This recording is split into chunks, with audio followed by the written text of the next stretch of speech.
Entonces, empezamos.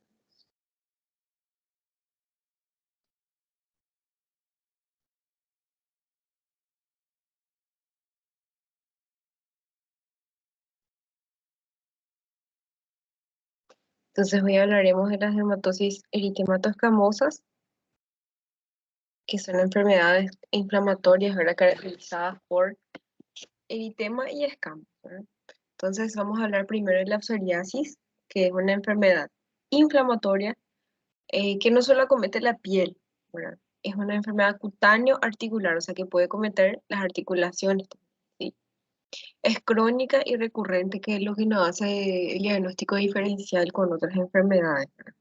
Tiene periodos de acalmía y periodos de recidivo. Entonces, va a mejorar en ciertas épocas del año y algunos, por ejemplo, ahora en el frío tienden a empeorar. Tiene una base genética y una base inmunológica también. Son mecanismos muy complejos que aún están siendo bastante estudiados, ¿sí? Pero nosotros vamos a ver así lo general y lo más importante para que ustedes sepan más o menos hacer un diagnóstico y guiarle a su paciente. Puede ser desencadenada y agravada por múltiples factores. Vamos a ver más adelante cuáles son. Un tercio de los pacientes relata historia familiar positiva. ¿Sí? Entonces hay una base genética, ¿verdad? Eh, es universal, es una enfermedad universal, no hay ninguna zona que sea específica, no, esta zona nomás tiene psoriasis, no, es universal. Y puede acometer entre 2 a 5% de la población, es muy rara en la raza negra, en los afroamericanos, ¿sí? Se puede iniciar más o menos a cualquier edad, pero hay edades así que son mucho más frecuentes, por ejemplo, a los 20, 30 años, y también hay un pico después de los 50 años, ¿ok? Es no contagiosa, ¿verdad? No es contagiosa, pero causa un estigma muy grande al paciente porque sufre discriminación, ¿verdad? Ahora menos porque tenemos más acceso a la información, pero aún hay. Etopatogenia tiene varios mecanismos que están siendo elucidados, pero así, no hay ningún factor que sea, no, por esto pasa la psoriasis. Está desconocido todavía, hay varias hipótesis, ¿verdad? Tenemos algunos factores que son desencadenantes o agravantes, ¿sí? Solo voy a ver si no me mandaron nada. Está todo bien, parece.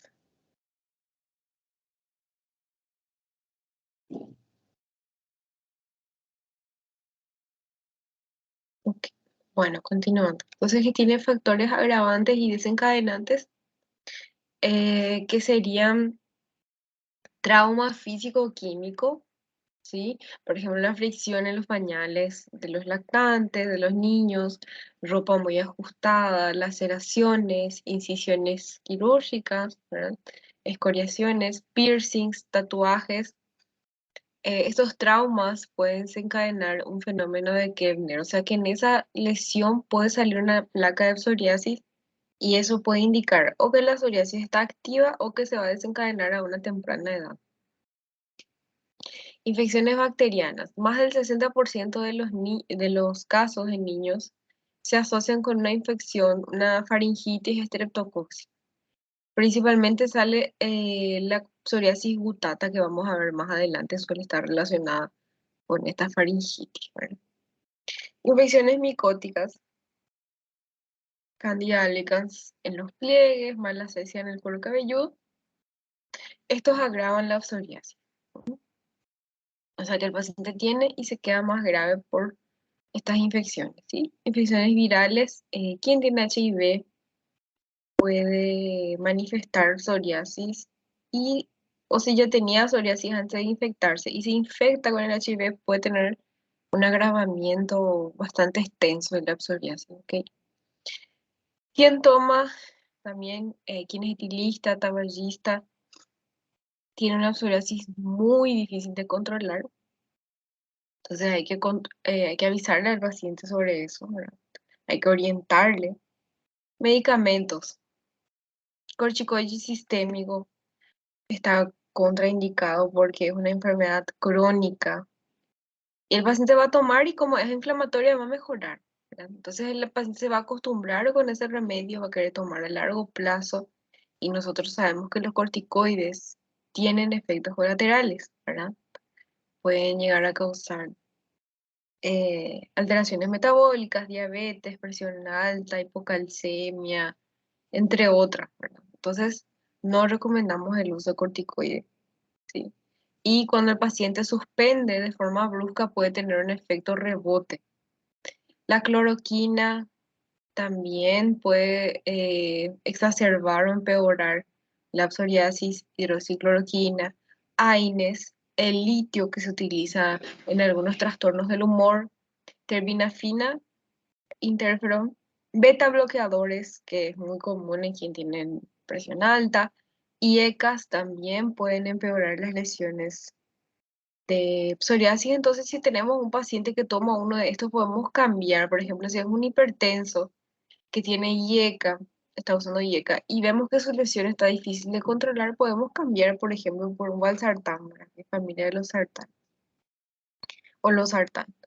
Progesterona también puede empeorar, entonces algunos anticonceptivos, ¿verdad? Entre otros, y el estrés también. Entonces, solo repitiendo nomás, ¿verdad? Lo que ya dijimos, para que ustedes lean y memoricen. La psoriasis pustulosa palmoplantar es común en tabaquistas, ¿sí? Entonces, pacientes que fuman. Hay pacientes con psoriasis invertida, o sea que tienen, vamos a ver más adelante, sí les voy a explicar. Las lesiones mejoran cuando suspenden el alcohol, entonces tiene una gran relación.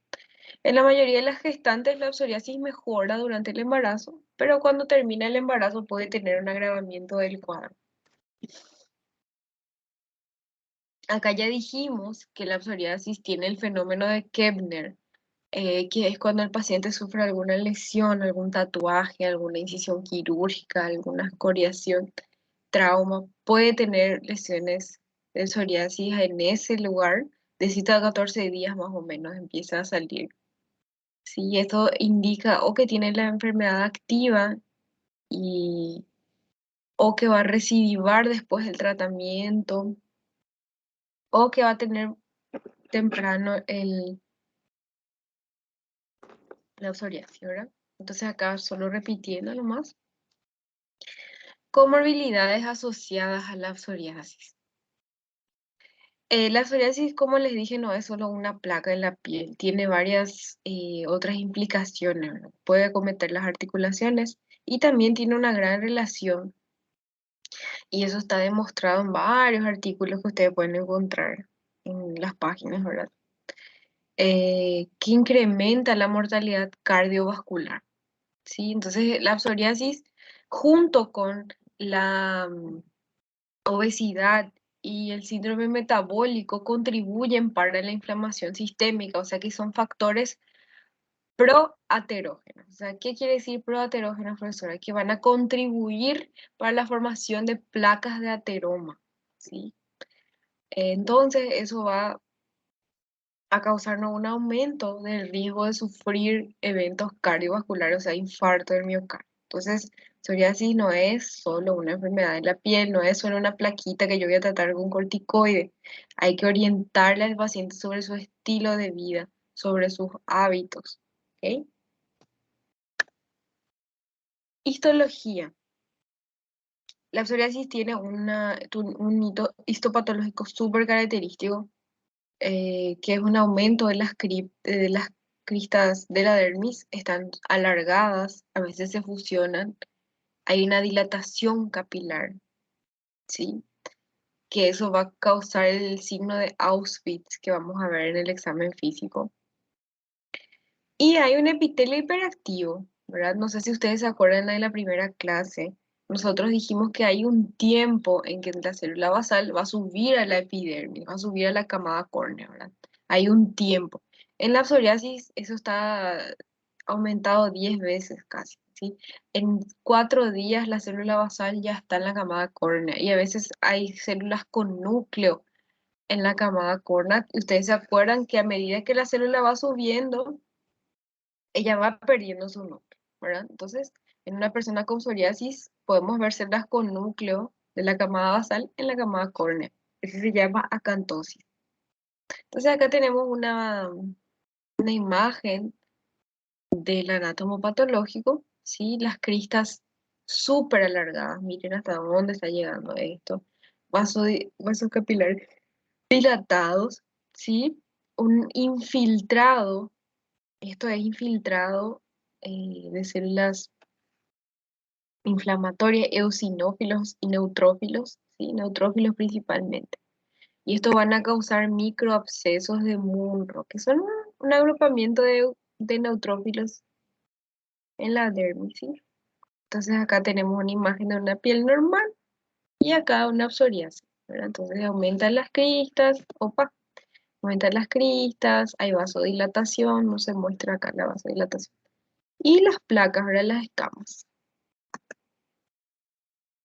Acá más un esquema, ¿viste? Como lo normal es que tarde el tiempo que toma la célula basal hasta llegar a la camada córnea es un mes aproximadamente.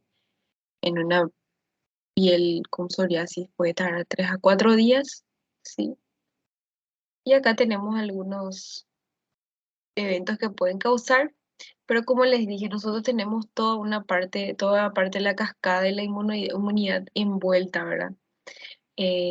Nosotros ahora tenemos nuevas medicaciones que se llaman biológicos, que ellos atacan directamente para inhibición de la formación del TH1, TH22 y TH17. Pero son medicaciones muy caras. En el Brasil ya se empiezan a utilizar, consiguen a través del SUS, ¿verdad? Por acá en Paraguay todavía no tengo esa información si ya se está usando o no. Ok, continuando. Entonces vamos a hablar un poquito de la clínica. Si tienen alguna pregunta pueden dejar en el chat. Entonces la clínica sería lesiones eritematoescamosas con bordes bien delimitados, ¿sí? Y tienen un halo pálido alrededor de la lesión. No siempre se ve, pero es algo característico.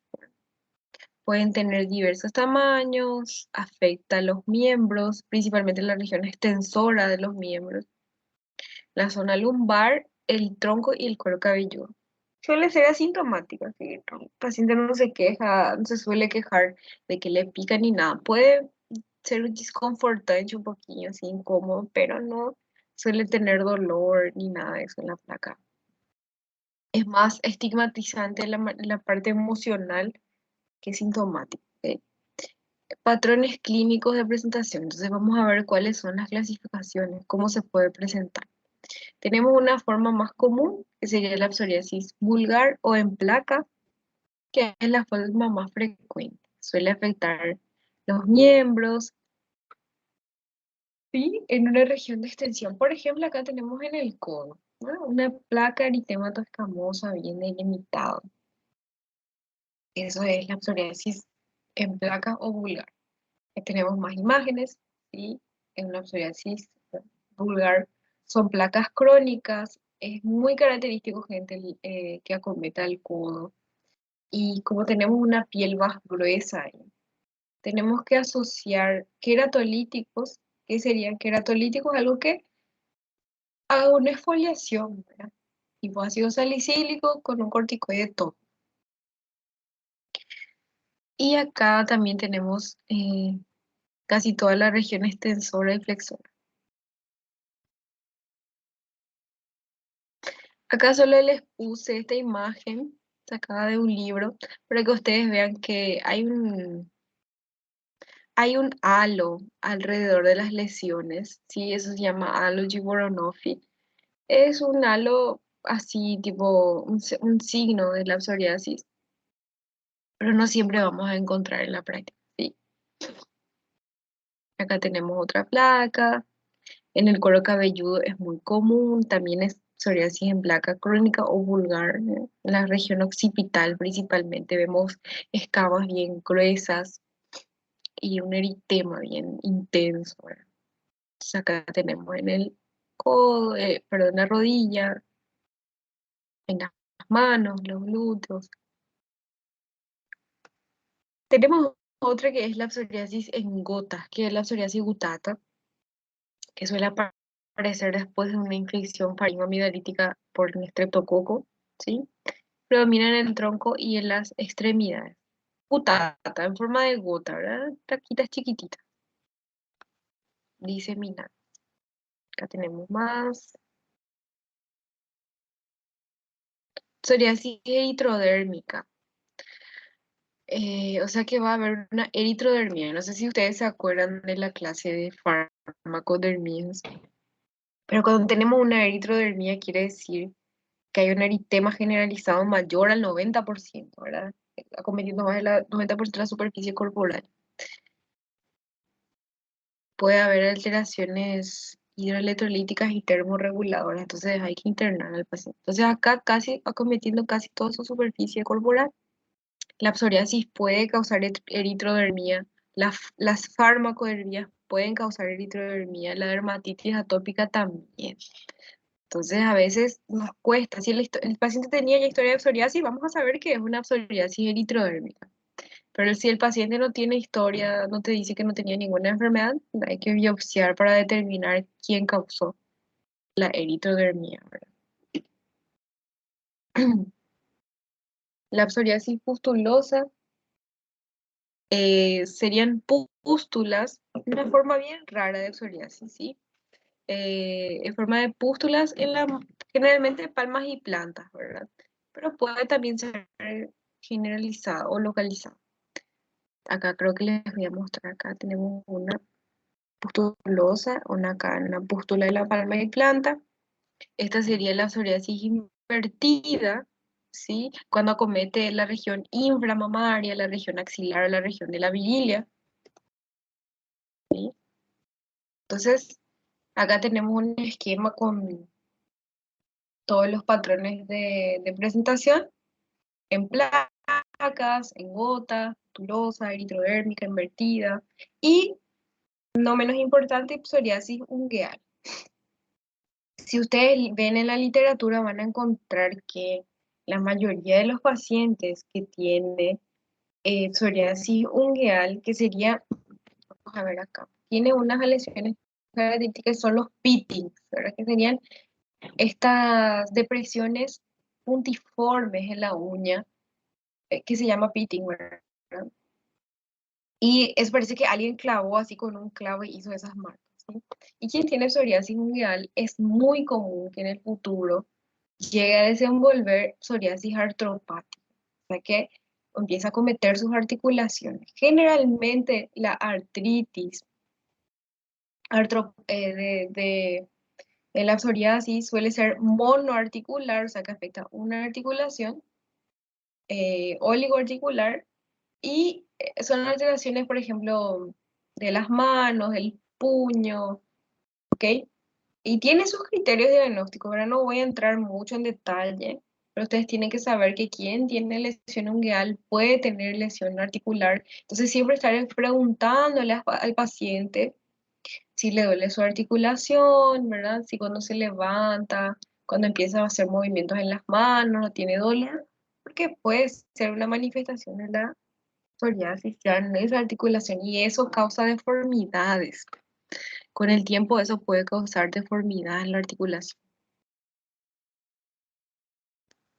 Bueno, entonces vimos la clasificación, ¿sí? Vamos a hablar un poquito del diagnóstico, ¿sí? El diagnóstico es clínico, ¿verdad? Yo voy a ver la lesión en el paciente, una placa eritematoescamosa con tendencia a la recurrencia recidiva, ¿verdad? Periodos de acalmia, periodos de exacerbación.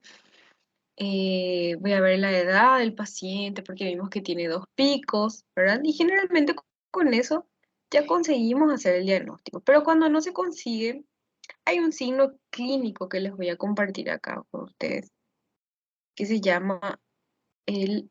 eh, hay varios signos, ¿verdad? Pero se llama raspado metódico de Brock. ¿Ok? ¿Qué es el raspado metódico de Brock? Yo tengo la placa de psoriasis ¿verdad? Y voy a hacer un raspado con una lámina, puede ser, por ejemplo, o con un bisturí también, ¿por qué no? Solo voy a mostrarles acá cómo se hace el raspado. Acá. Entonces, tengo la placa, puedo venir con una lámina, ahí yo voy a empezar. Histología puede ser un bisturí también, pero con mucho cuidado, claro, si vamos a utilizar un bisturí, ¿sí? Vamos a hacer un raspado de la lesión, ¿verdad? Vamos a ir viendo primero el señal de la parafina o de la membrana desplegable. Y vemos cómo parece que estamos arañando una parafina, ¿verdad?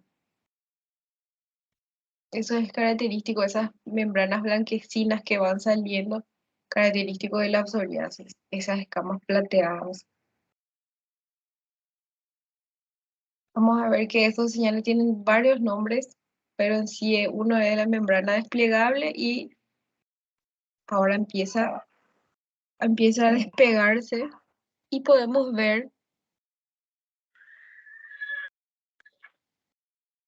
acá podemos ver, a ver si puedo posar mejor la imagen, podemos ver el orvalio sangrenche, que sería el signo de Auspitz, que son esos puntos hemorrágicos.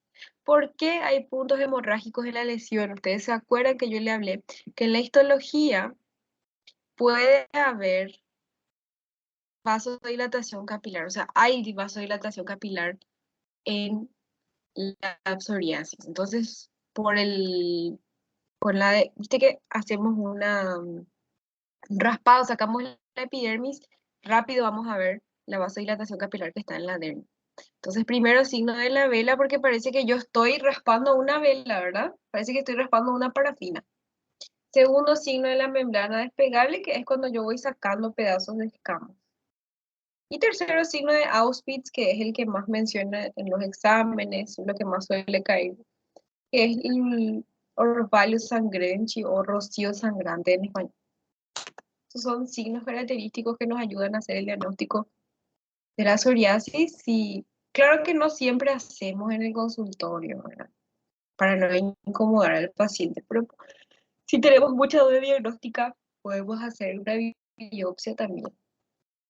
Bueno, el tratamiento depende mucho de la extensión, ¿sí? De la forma clínica y de cómo mejorar la calidad de vida del paciente, ¿verdad? Porque es una lesión estigmatizante, ¿verdad? Causa una carga emocional muy grande, ¿verdad? Depresión, ansiedad, ¿sí?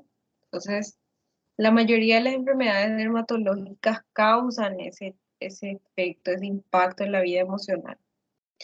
Entonces, por eso intentamos tratar, por más que sea una enfermedad crónica, por más que no tenga cura por sí, tiene un control, tratamos porque mejora la calidad de vida del paciente y también tenemos que saber orientarle sobre su estilo de vida, sobre que tiene un riesgo mayor de sufrir infarto, ¿ok? Generalmente, cuando acomete menos de 20% de la superficie corporal, y nosotros podemos delimitar la superficie corporal con varios aplicativos que tenemos para los celulares, ¿sí? Hay varios aplicativos que determinan el PASI, que es un tipo de esquema para delimitar hasta cuánto por ciento de la piel está acometida. Y si es menos de 20%, si son pocas lesiones, yo puedo utilizar tratamiento tópico. Puedo utilizar corticoides tópicos, betametazonas, clobetasol, asociados con queratolíticos, o sea, asociados con ácido salicílico, urea, ¿ok? Otra opción de tratamiento son los inmunomoduladores, que sería tacrolimus, pimecrolimus, que son antiinflamatorios, pero no tienen el mismo efecto colateral que el corticoide, por ejemplo, ¿sí? Si es en el cuero cabelludo, yo puedo utilizar también lociones que tengan clobetasol, betametazonas asociado con ácido salicílico. Cuando yo tengo más de 20%, o sea que ya necesito un tratamiento sistémico, puedo utilizar la fototerapia. Sí, que les voy a mostrar cómo es. Es una cámara de radiación UVB, ¿sí? Eh, Entonces hacemos un efecto, digámosle, inmunomodulador para disminuir esa velocidad de propagación de las células, ¿verdad? Para quien tiene una superficie extensa. Y la última opción sería los sistémicos. Metotrexato, ciclosporina, Dapsona y los biológicos. Entre los biológicos tenemos muchos, cada año surge un nuevo nombre, ¿verdad? Hay varios, hay adalimumab, etanercept, eh, isotuzumab, son varios nombres, muchísimos, ¿sí? Y están teniendo una buena respuesta, solo que el tratamiento sería casi de por vida, ¿verdad? Y son medicamentos costosos. Entonces tenemos el PASI, es un índice para determinar el tratamiento, ¿verdad? Determina el área y la severidad, evalúa el grado de eritema, de excavación y filtración, y con relación al área topográfica. Entonces con el PASI nosotros vamos a tener más o menos un puntaje. Si es mayor a 10 puntos, sí o sí tiene que ser eh, tratamiento sistémico, ¿verdad? Acá otra vez repitiéndoles lo que ya les dije, ¿verdad? Que tratamiento corticoide de baja potencia, principalmente en el rostro. Cuando yo tengo lesión en el rostro, yo no puedo usar un corticoide de alta potencia, porque cuanto más alta la potencia del corticoide, más riesgo yo tengo de sufrir efecto colateral de él, ¿verdad? Que sería una hipocromía. Yo no quiero una mancha en la cara de mi paciente, ¿verdad? Hipocromía, vasodilatación, eh, eritema, ¿sí? Entonces, en el rostro yo utilizo hidrocortisona o inmunomodulador, ¿sí? Y en otras partes del cuerpo, como regiones más duras, puedo utilizar los corticoides de moderada a alta potencia sin problema. Tengo una opción de intradermoterapia con triacinolona también, para adelgazar las placas que son muy gruesas. Y acá tenemos escritos los efectos adversos. Los inmunomoduladores es una buena opción para manutención, por ejemplo. Yo puedo entrar en una crisis con corticoide de baja potencia tópico y después mantengo con mi tacrolimus, ¿sí? Que tiene menos efecto colateral. Calcipotriol, otra opción también tópica, derivado de la vitamina D. Me gusta mucho, solo que en algunos pacientes suele causar una irritabilidad extrema y después vienen y te culpan, ¿verdad? Tipo, tenés que orientarle bien al paciente. Es una medicación buenísima para mantener, ¿sí? Solo que puede causar irritación, entonces hay que orientarle súper bien al paciente que le puede arder las primeras semanas de uso. Ya tuvo una paciente que le ardió bastante y se enojó, ¿verdad? Porque ella mantenía con el corticoide, pero tenés que explicarle que el corticoide a la larga va a causar efectos colaterales. Emolientes también, hay que orientar al paciente que hidrate bastante su piel. Eso ayuda a aliviar un poquito a quien tiene síntomas. Un emoliente muy barato es la vaselina. Ayuda a mantener la hidratación dentro de la piel. ¿Ok? Puede ser varios otros, ceramidas, vitamina E, ácido linoleico, varios así hidratantes, ¿verdad? Que podemos utilizar. La psoriasis también puede tener tratamiento con fototerapia, como les dije, ¿sí? Eh, es un poquito complicado su adherencia porque el paciente tiene que ir 2 a 3 veces a su consultorio para quedarse 2 a 3 minutitos en la cámara, ¿verdad? Entonces no todos los pacientes concordan. Esta es la máquina de fototerapia. El paciente entra acá, saca la ropa y se expone a la radiación UVB, ¿verdad? Aproximadamente 40% de los pacientes requieren fototerapia o terapéutica sistémica. Entonces, es muy poco el porcentaje que solo va a requerir medicación tópica. Entonces, ¿tienen alguna pregunta sobre psoriasis? ¿Entendieron todo? ¿Les quedó claro? Eso era lo que tenía para decir sobre psoriasis. ¿Alguien levantó la mano por eso? Yo, doctora, ¿Sí? Sí, yo quería saber si la psoriasis, por ejemplo, puede permanecer así durante mucho tiempo en asintomático. Sin manifestarse, Sí. sí puede permanecer bastante tiempo, sí. Puede permanecer y el paciente tener alguna infección viral, alguna infección bacteriana, algún trauma, alguna incisión quirúrgica, algún estrés muy grande y puede recurrir después de ese episodio, ¿sí? ¿Y el diagnóstico confirmativo sería histopatológico o como? Sí, siempre, en todas las enfermedades.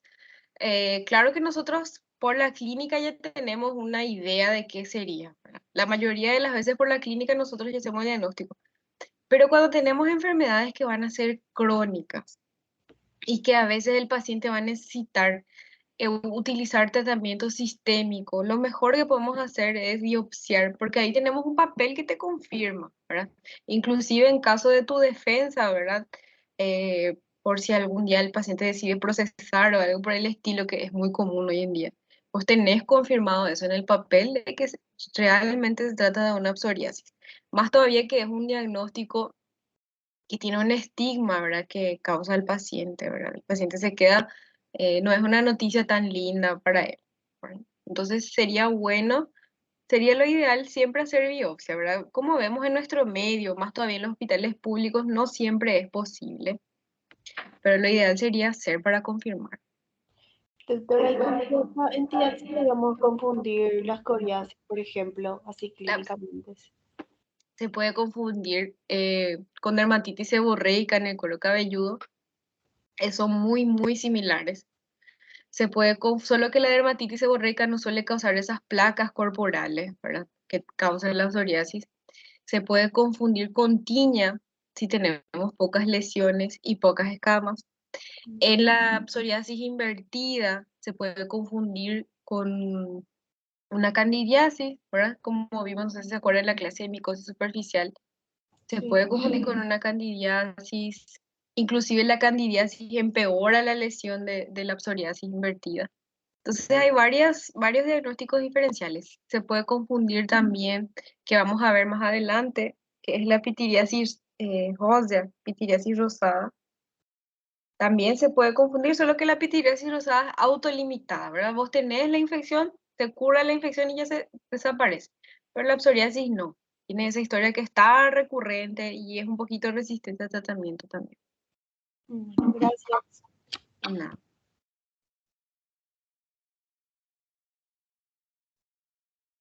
¿Alguien más tiene alguna pregunta? Al final de la clase, yo traje algunos ejercicios, algunos casos clínicos, algunas preguntas que suelen caer en los exámenes de residencia en Brasil para que resolvamos juntos, ¿ok? Bueno, si nadie más tiene preguntas, vamos a continuar. Vamos a hablar ahora de la dermatitis seborreica, ¿ok? ¿Quieren hacer una pausa o podemos continuar directo?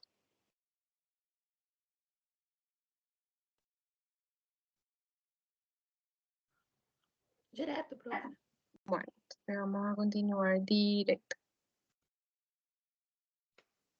Bueno, dermatitis seborreica es una dermatosis también crónica. Algunas literaturas dicen que sería algo ya constitucional de la persona, algo que la persona ya tiene, ya es su tipo de piel. Bueno, afecta al 5% de la población, más frecuente en hombres, más frecuente es muy frecuente en quien tiene HIV, quien tiene Parkinson, quien tiene enfermedades psiquiátricas, es común que tenga dermatitis seborreica, alcoholismo, obesidad, etcétera. Entonces, ustedes ven que hay un link ahí que relaciona la obesidad a muchas enfermedades, el alcoholismo también a muchas enfermedades de la piel.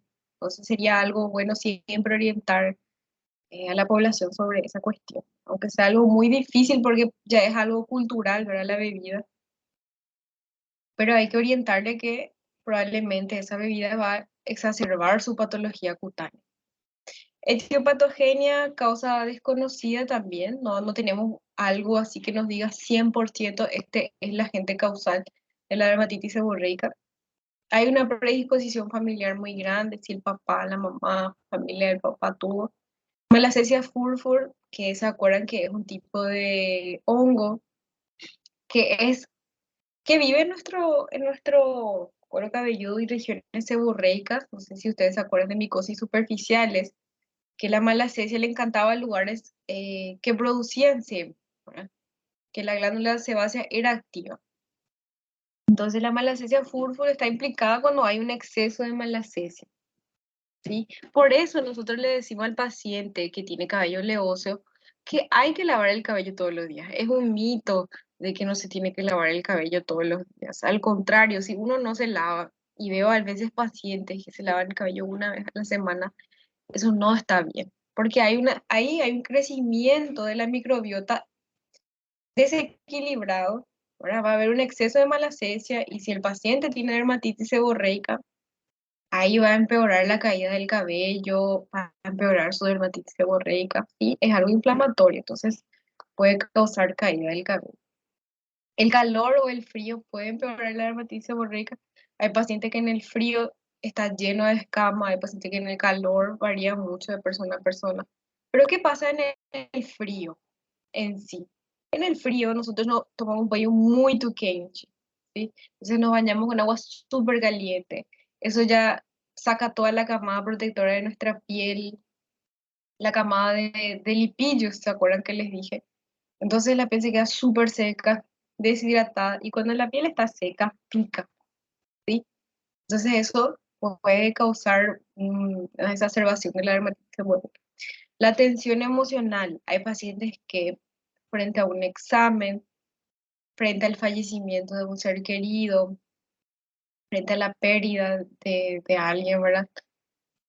Puede manifestar un empeoramiento de la dermatitis seborreica, no solo de la dermatitis seborreica, tanto de la psoriasis también, vitiligo también, alopecia areata también. Esas enfermedades están muy ligadas a la parte emocional del paciente. No quiere decir que, no estoy diciendo que sea el factor causal, porque últimamente hay muchas, ahora vemos, ¿verdad? Que tenemos coach y bloguero y para todo, ¿verdad? Tenemos personas que salen y dicen cualquier cantidad de cosas sobre las enfermedades y dicen que la causa de tal enfermedad es tal cosa, ¿verdad? Pero sabemos que no es así. La causa de la psoriasis, de la dermatitis seborreica, del vitiligo, son varias, ¿verdad? Hay factores genéticos, hay factores inmunológicos, pero la parte emocional ayuda a empeorar, ¿ok? Eh, Tuve una paciente que tenía areata, que es un tipo de alopecia, ¿verdad? Que se le cae una placa bien delimitada de cabello. Y ella estaba repilando, estaba respondiendo bien al tratamiento hasta que su papá le dijo que le iba a hacer una fiesta de 15. Ella se quedó muy ansiosa y ya no respondía más al tratamiento, ahora empezó a caer otra vez el pelo. Entonces el factor emocional no es que sea la causa 100% por sí, pero puede agravar el tratamiento, ¿verdad? Puede agravar la patología. Entonces, por ejemplo, antes de un examen, antes de una situación estresante o después de pasar por un trauma, yo puedo tener una exacerbación en estas enfermedades, ¿verdad? En la dermatitis seborreica, en la psoriasis, el vitiligo, el alcoholismo, también dijimos, y hidratos de carbono en exceso. Una dieta rica en hidratos de carbono también está relacionada con la dermatitis seborreica. Clínicas, tenemos lesiones maculopapulosas, eritematosas amarillas, con escamas grasosas en su superficie, ¿ok? Que están distribuidas en el cuero cabelludo. En la región de la cara, región preesternal, interescapular, axilar y ano genital. Acá tenemos una dermatitis seborreica en el cuero cabelludo, ¿sí? En el primer mes de vida. ¿Por qué se da acá en el RN? Bueno, ustedes se acuerdan que la glándula sebácea se activa en la adolescencia por los hormonos androgénicos, ¿verdad? Pero en el recién nacido hay un pasaje de los andrógenos maternos al bebé, ¿verdad? Al feto. Entonces ahí él puede desenvolver dermatitis seborreica, que es esa crosta láctea que le sale en el cuero cabelludo, ¿ok? El paciente le suele recomendar un óleo muy famoso en el mercado y se utiliza con algodón. Y también puede ser óleo de almendras, ¿verdad? Para ir sacando estas crostitas, ¿verdad? Estas crostas amarillas. Acá tenemos acá en el cuero cabelludo, acá lesiones un poquito más extensas. Esto puede determinar que en el futuro el bebé va a tener una dermatitis seborreica, ¿verdad? El adulto vamos a tener en el cuero cabelludo lesiones de caspa, en el rostro un eritema y descamación, principalmente en las cejas, sí, se suele ver mucho, es muy común y ahora en el invierno van a ver más, porque hay pacientes que se exacerban durante el invierno. En la pestaña, en la glabela, sulco nasogeniano, principalmente atrás de la nariz, un eritema y una descamación, eso es dermatitis seborreica, atrás de la oreja también. Tienen un prurido discreto, ¿ok? Entonces acá tenemos un niño, predomina en el cuero cabelludo y región supraciliar, y acá tenemos un adulto. Acá hay descamación, eritema en las cejas y en la región nasogeniana, ¿verdad? Un eritema leve en este adulto, ¿verdad? Pero suele ser un poquito más intensa acá en el cuero cabelludo, ¿sí? Acá tenemos este eritema, descamación atrás de la oreja, atrás de la nariz, ¿sí? Acá en la región preesternal, muy común la dermatitis seborreica. Diagnóstico clínico, ¿sí? Eh, Muy raro que hagamos biopsia para dermatitis seborreica porque es algo más autolimitado y concentrado, ¿verdad? La psoriasis sí es más razonable que hagamos biopsia porque es una patología un poquito más grave, digamos, así que tiene acometimiento sistémico. La dermatitis seborreica no. ¿Sí? Diagnóstico diferencial con psoriasis, principalmente el cuero cabelludo, ¿verdad? Pitiriasis rosada que vamos a ver más adelante. Con el eczema atópico también hay que hacer diagnóstico diferencial. ¿Ustedes se acuerdan que vimos en la clase pasada de dermatitis atópica? Ella puede empezar el tercer o cuarto mes de vida. ¿Se acuerdan? La dermatitis seborreica aparece mucho antes. Aparece en el recién nacido, ¿sí? Por el tema del pasaje de los andrógenos maternos, ¿verdad? En un mes más o menos ya se resuelve eso. Entonces nos ayuda así a diferenciar, ¿ok? Y también que el eczema tópico eh, suele causar una descamación más intensa y mucho prurito, ¿sí? Una característica principal de la dermatitis atópica es el prurito. Es crónico y recidivante y no hay una cura, pero hay un control. Podemos controlar la enfermedad si en el cuero cabelludo recomendamos shampoo de cetoconazol, podemos utilizar lociones de ácido salicílico para ir sacando esas escamas. En pacientes, en los niños, ¿verdad? Podemos utilizar aceite de almendras para sacar esas costritas durante el baño, ¿verdad? Corticoide tópico también se utiliza para una crisis y mantenemos con el tacrolimus, ¿ok? Bueno, por último, vamos a hablar de la pichiriasis ósea o pitiriasis rosada. Es una entidad común en otoño e invierno, ¿verdad? Y es autolimitada. Quiere decir que no es crónica, ¿ok? Voy a tener la erupción y a cabo de 1 o 2 semanas eso se suele resolver. La mayoría de las veces se resuelve solo, pero el paciente se desespera.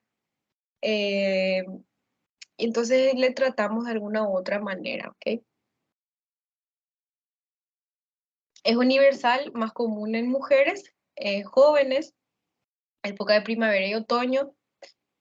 Etiopatogenia, no tenemos una causa bien delimitada, pero suele ser por, al paciente te dice que hace unos días tenía una infección de vía aérea superior o se infectó con herpes virus tipo 7 que también puede causar manifestaciones cutáneas. El fármaco, Algunos fármacos como captopril, terbinafina que usamos para tratar micosis, omeprazol y sutretinoína pueden predisponer a la aparición de esta manifestación, ¿verdad? Tiene una historia muy característica y la mayoría de los pacientes te van a decir que primero surgió una placa mayor, ¿verdad? Se llama placa madre, generalmente en el tronco o en un miembro, ¿verdad? Y después de 1 o 2 semanas empiezan a aumentar esas placas, ¿verdad? Mucho más pequeñas, ¿sí? Entonces salió una placa madre, alrededor salen placas pequeñas. Sería una distribución en un padrón de árbol de Natal, es un árbol de Navidad, con mucha imaginación, claro, ¿verdad? Como todo en la dermatología. Y después de 2 a 10 semanas, eso sume completamente, se desaparece, puede dejar algunas manchas, causa un prurido discreto. Entonces, esa sería la placa madre o placa heraldo, ¿sí? La lesión inicial. Y al cabo de días empieza a salir lesiones en distribución G arboriginatao. Entonces, imaginamos una arboriginatao en este lugar. Acá tenemos un medallón, ¿verdad? Que sería la lesión mayor y las lesiones chiquititas alrededor, ¿verdad? Cuando batemos su óleo y vemos esto ya nos remite a una pichiriasis ósea, claro. Sí, no tenemos mucha descamación y algo muy característico de la pitiriasis ósea que les voy a mostrar acá es que la descamación es en colarechi interno, o sea, la descamación es interna, ¿sí? En la tinea, por ejemplo, la descamación es externa. Es un detalle bien chiquitito, pero que nos ayuda bastante en la clínica. Entonces acá vemos, acá la placa madre, ¿sí? Acá la placa madre ya no hay más, pero es descamación en colarechi interno. ¿Sí? Diagnóstico clínico, diagnóstico diferencial, sífilis secundaria. Ustedes tienen que acordarse que la sífilis secundaria es la gran simuladora. Entonces, siempre es válido que le pidan a su paciente BD y ELI, ¿ok? Para hacer diagnóstico diferencial. Porque ustedes se acuerdan que la sífilis causa lesiones permanentes si nosotros le dejamos sin tratamiento, ¿verdad? Tratamiento conservador. Sí, hay que pedirle que se hidrate, que tome baño morno, no utilice bucha, esponja, esas cosas para que no le lesione su piel. Podemos utilizar calmantes como camomila, calamina, ¿verdad? Corticoide de baja potencia también. Y si hay mucho prurido, antihistamínico oral. Eritrodermia exfoliativa nada más es que la eritrodermia causada por, eh, puede ser por fármaco, puede ser por psoriasis, puede ser por dermatitis atópica. Neoplasias también puede causar una eritrodermia y causa indeterminada. Entonces, es, es ideal que siempre que venga un paciente eritrodérmico, le solicitemos una biopsia, porque puede tener un tipo de linfoma cutáneo, que causa también una eritrodermia, que es cuando acomete más del 90% de la superficie corporal. La psoriasis puede causar eritrodermia. Entonces, si el paciente tiene historia de alguna enfermedad preexistente, 8, probablemente sea eso. Pero si el paciente no tiene historia de alguna enfermedad dermatológica, entonces sí o sí hay que biopsiar para determinar la causa. Entonces son lesiones generalizadas y tiene manifestación sistémica. Sí o sí el paciente tiene que internarse. ¿Ok?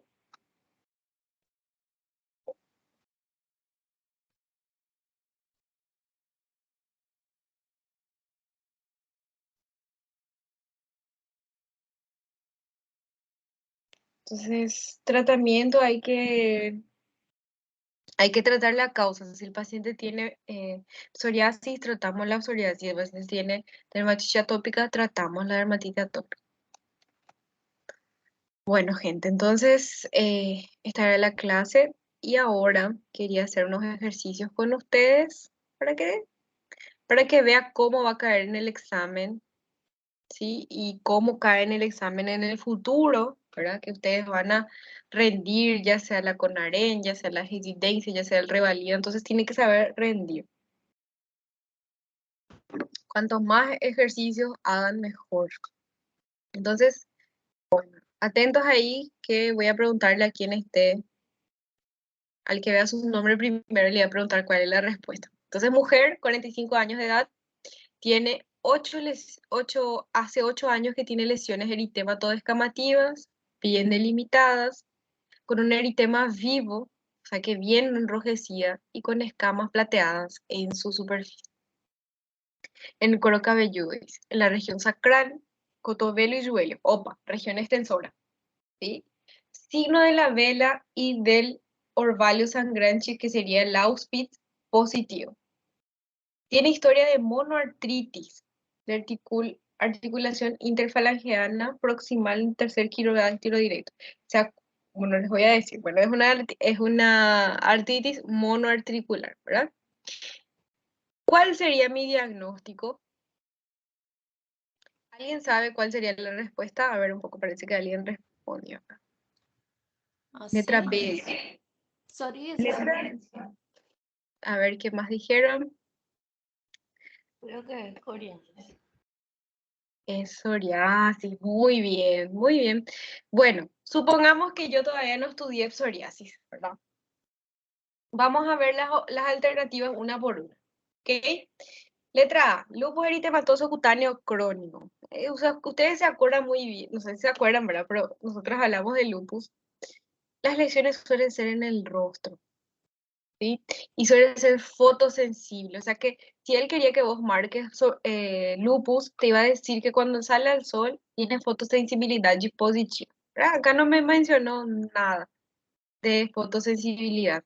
Y el lupus no suele causar lesiones con escamas plateadas, ¿no? Entonces ya eso descartamos, ¿verdad? Artritis reumatoide no tiene manifestación cutánea de esta característica, ¿verdad? Artritis reumatoide suele causar esos nódulos en la región de articulación, suele causar malformaciones, alteraciones morfológicas de las articulaciones, pero no esas lesiones eritematosas en cuero cabelludo, escama. Entonces, sí, no es la letra C. Dermatitis seborreica. Dermatitis seborreica no acomete articulación, ¿sí? Está restricto a la piel, principalmente regiones sebáceas. Y no hay señal de la vela, ni hay señal de rocío sangrante en la dermatitis seborreica. Nosotros hablamos de dermatitis seborreica, en ningún momento mencioné estos señales clínicos. Solo mencioné cuando dimos psoriasis. Entonces, lo que el paciente tiene es una psoriasis.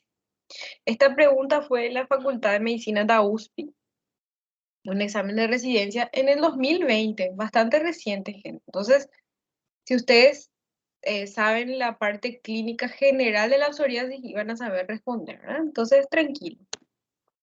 Acá solamente el comentario, ¿verdad? Que el lupus es más común en áreas fotoexpuestas. Y el lupus no es monoartritis, es poliartritis, ¿sí? Psoriasis es correcta, artritis reumatoide no hay lesión cutánea y dermatitis seborreica no suele causar artritis y no suele acometer uyuelo y cotovelo, es más en regiones seborreicas. Bueno, continuando, vamos a ver si ustedes acertan esas de aquí. En el tratamiento de la psoriasis está contraindicado el uso de... Dios mío, profesora, veo nombres raros. Sí, pero lee todas las opciones. Mira, ¿cuál sería la respuesta?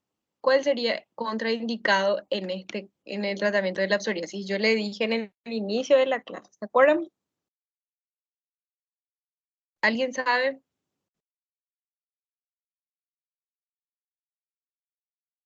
A ver, Jessica, ¿cuál está contraindicado? Acá Juliana dice letra B, adalimumab. ¿Será que adalimumab?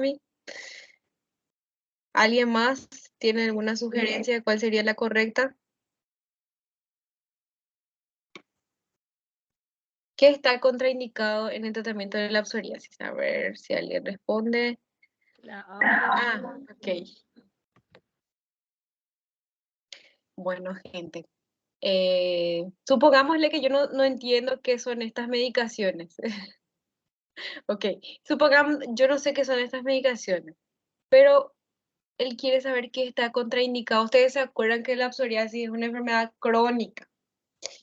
Lo que está contraindicado es la prednisona, que es un corticoide oral, que yo les dije que si el paciente empieza a tomar, va a querer tomar por mucho tiempo, porque le va a resolver durante ese tiempo que está tomando, ¿verdad? Porque es una enfermedad inflamatoria, y va a causarle muchos efectos colaterales. Entonces está contraindicado el uso de corticoide oral. Y si el paciente saca ese corticoide, o sea, que para de tomar de manera brusca, puede tener un efecto rebote. ¿Ok? Entonces, acá la respuesta correcta es letra D. Está contraindicado. Ojo, gente. Estas cosas son las que van a ganar en el examen. ¿Qué son etanercept adalimumab? Son inmunobiológicos. Ellos son utilizados para la psoriasis. Metotrexato es utilizado para la psoriasis cuando es mayor a 20% del acometimiento corporal. Ciclosporina también es utilizado para la psoriasis para sacar al paciente de una crisis. ¿Ok? Entonces lo que está contraindicado es la prednisona. Muy fácil también. Conocimiento básico. ¿Ok? Bueno, esta pregunta también es súper fácil. Vamos a ver si saben responder. Entre los factores sistémicos que desencadenan y agravan la psoriasis están citados a seguir, excepto. ¿Cuál de estos factores no agrava la psoriasis? ¿Se acuerdan que hicimos una lista y dijimos que uno de ellos inclusive mejora durante la... Vamos a ver.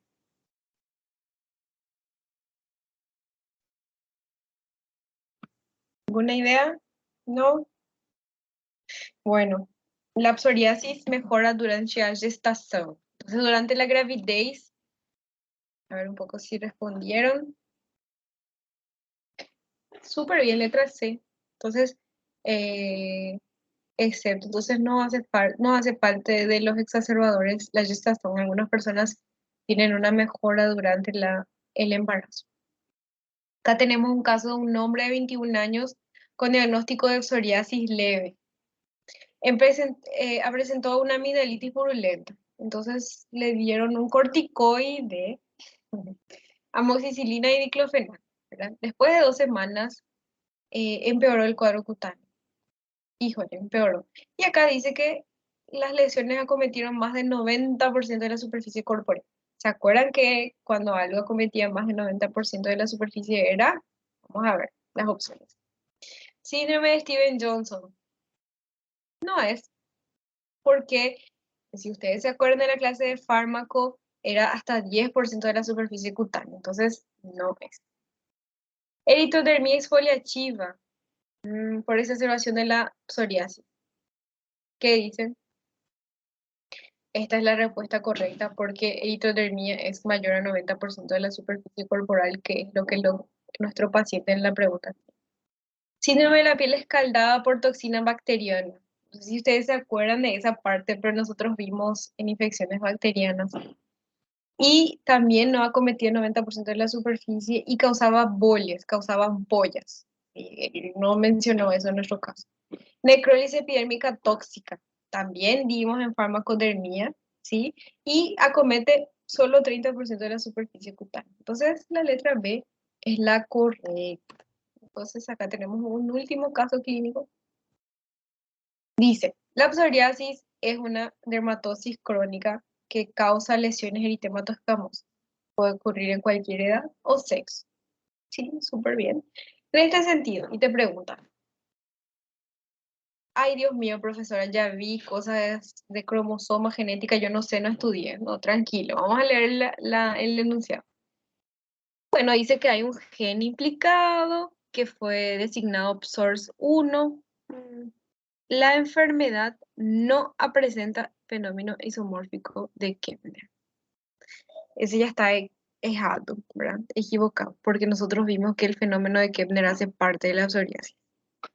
Entonces ya descartamos, -1. Drogas como el litio, beta bloqueadores y antimaláricos pueden agravar la enfermedad. Nosotros vimos que sí.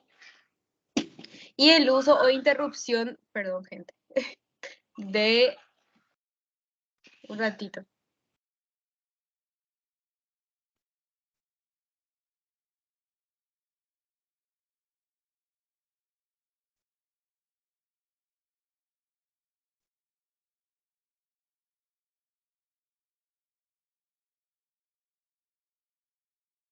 Bueno, entonces el uso o interrupción de corticoides sistémicos puede desencadenar la forma pustulosa. Entonces hasta ahora esta está correcta, ¿sí?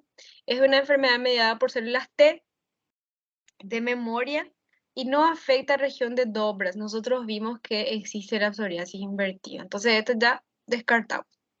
Letra D, la curetalla metódica Gibroki, que nosotros vimos cuál es, ofrece dos cenales semiológicos. Sería Sinaud-Zilleri.